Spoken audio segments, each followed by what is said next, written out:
Times are a-changin', my friends. We're about to blow your mind with the biggest conversion for Animal Crossing you never even thought of, because this is awesome.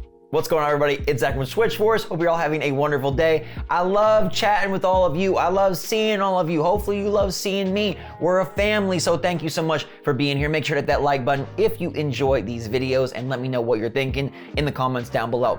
Lately, we've been talking about the next Animal Crossing. No, not the next Animal Crossing update. I am resigned to the fact that it's Doom season, but the next game. And as I mentioned before, the more that Nintendo Switch sells and the less Nintendo does with Animal Crossing, the more and more likely it is that they are working on the next game.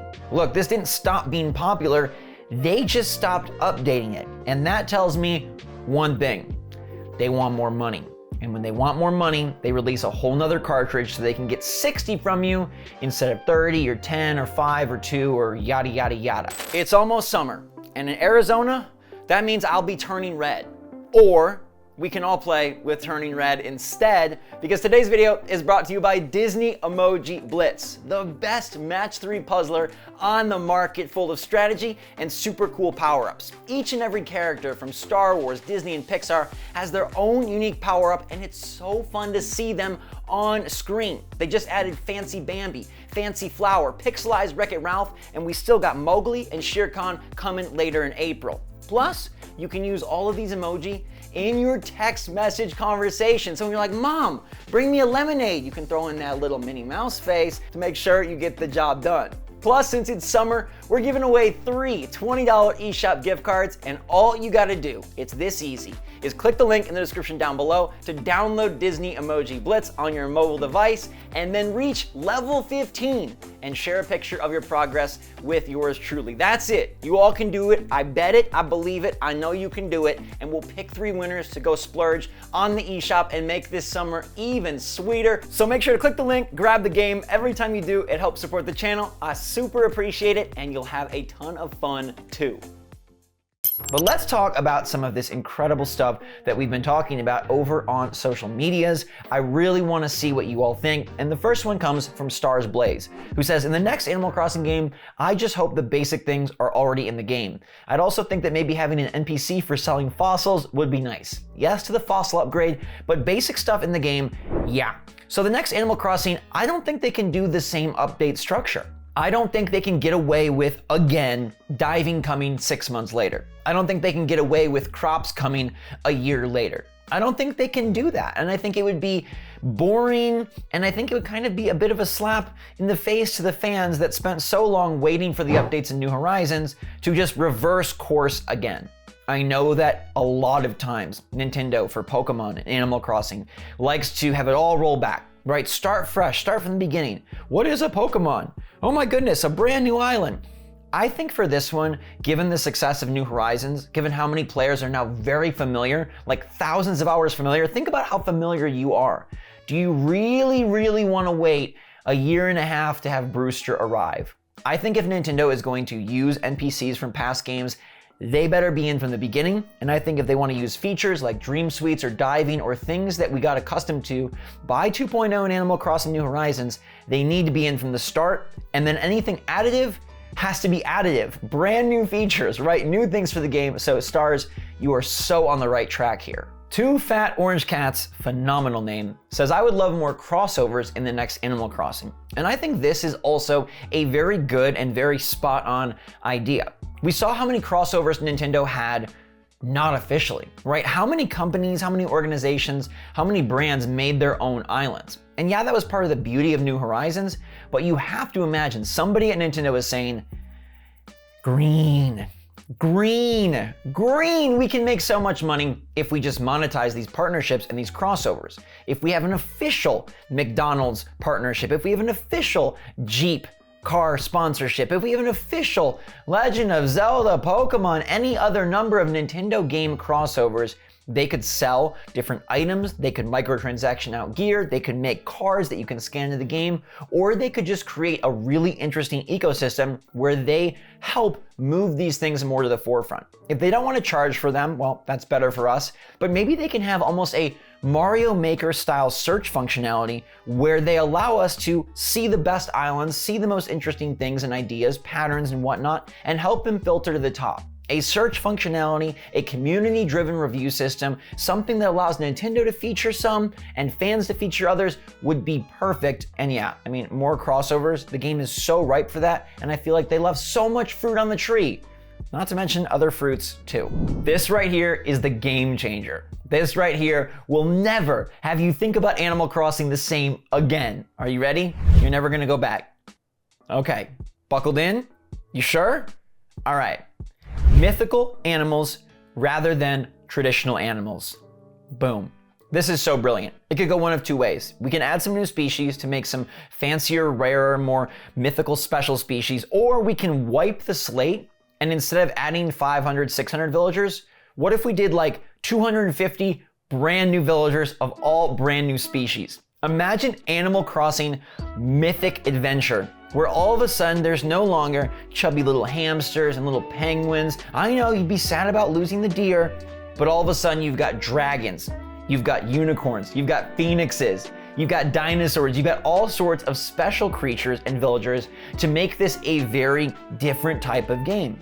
Yes, you can still be collecting, yes, you can still be building, yes, there would be all sorts of item placement and design challenges, but it could all be themed around the mythical. Instead of being grounded in a zoo or a savanna, all of a sudden it could be grounded in imaginative creativity. It could be the fantastical. It could be wild beasts and all sorts of mythical creatures that you love to see, but we never see and don't really see too often in many video games, especially Nintendo ones. I think this would be a brilliant change of pace, that all of a sudden, somehow, your villager arrives in this special world where everything is different. There's magic, there's creatures. It would open up a whole new experience, and it would revitalize and reinvent Animal Crossing while still maintaining the same principles and mechanics. It would feel so different because now you're thinking of, how do I design for that awesome mermaid villager to go alongside the awesome fairy villager and have a theme that coalesces and brings them both together? How do I design for the dragon who I want to pair with a set of werewolves? This would be the best. This is now the #1 wish that I want for the franchise, is to go mythical.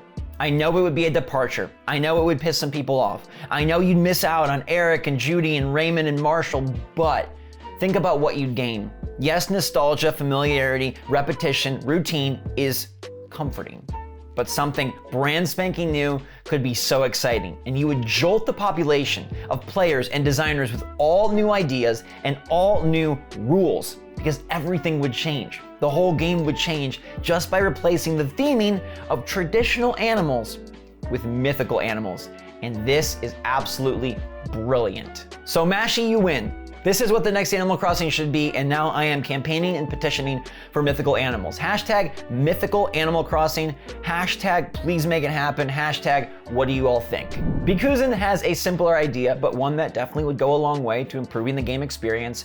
Bridges connecting cliffs and decorating the sides of cliffs. If they are gonna go the route of just a New Horizons 2, then they definitely need to expand the game. They need to add areas where we can influence things, and they need to make the game feel bigger and better. There's so many items and so many villagers. I don't know that a sequel can do it. I don't know that a better, more fine-tuned terraforming system and easier batch crafting and buying is enough to really justify a whole new game. This would be under the assumption that they do go like the direct route. Like, okay, it's another island, but maybe now there's a bigger island, but now maybe there's a few other things you can do, and oh, there's more design options. That to me feels like DLC or an update. I think the next Animal Crossing needs to be dramatically different, but I do want more options like this. Whatever we're terraforming, whatever we're designing, I do want us to be able to connect cliffs and create more complicated interwoven structures amongst our city, island, farm area. Living Doll 87 has a good one, saying, I would like a mixture of New Leaf and New Horizons where you can have a city to design and then take a cabin boat to your island. So again, this is kind of borrowing from Bikuzen and thinking about the sequel as a true sequel. This allows you to have villagers on both areas, bring back NPCs we love, bring back minigames and fruits or perfect fruits we had. It's the best of both worlds, and it would be cool to add new species like owls too. So yes, I'm all for new species, as you know, but a city and an island, I mean, that's kind of the half step, right? That's kind of the expansion. That's kind of saying, okay, you did the island, now there's a city too. And to me, it still kind of feels like DLC. Like, I'm surprised we didn't get a city DLC or a second expansion that was like, come to the city. Harv's Island, I guess, tried to sort of be a compromise and kind of appropriate, like, oh, this is what an island city thing would be, but now it's benches and trailers. So that was kind of neat and cool, but a full-blown city would be nifty. Is it just more shopping? Is it more player interaction? Is it where you play mini games?